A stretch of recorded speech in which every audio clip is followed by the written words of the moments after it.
اعوذ باللہ من الشیطان الرجیم۔ پناہ مانگتا ہوں میں اللہ کی شیطان مردود سے۔ بسم اللہ الرحمن الرحیم۔ شروع اللہ کے نام سے جو بڑا مہربان نہایت رحم کرنے والا ہے۔ السلام علیکم ورحمۃ اللہ وبرکاتہ۔ حضرت ابو ہریرہ رضی اللہ تعالیٰ عنہ سے مروی ہے کہ نبی کریم صلی اللہ علیہ وآلہ وسلم نے فرمایا، کنواری لڑکی سے نکاح کی اجازت لی جائے اور شوہر دیدہ عورت سے مشورہ کیا جائے۔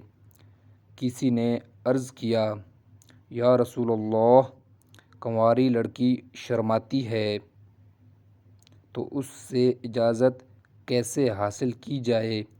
نبی صلی اللہ علیہ وآلہ وسلم نے فرمایا، اس کی خاموشی ہی اس کی رضامندی کی علامت ہے۔ ماشاءاللہ، سبحان اللہ۔ مسند احمد حدیث نمبر 7131۔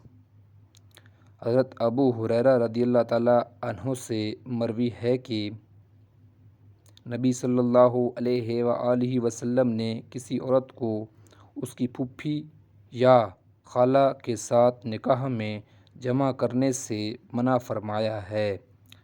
اللہ پاک ہمیں نیک عمل کرنے کی توفیق عطا فرمائے، آمین ثم آمین، اور ہمیں موت سے پہلے موت کی تیاری کرنے کی توفیق عطا فرمائے، آمین ثم آمین۔ یہ حدیث مسند احمد حدیث نمبر 7133 ہے۔ ویڈیو دیکھنے کا شکریہ۔ اللہ حافظ۔ السلام علیکم ورحمۃ اللہ وبرکاتہ۔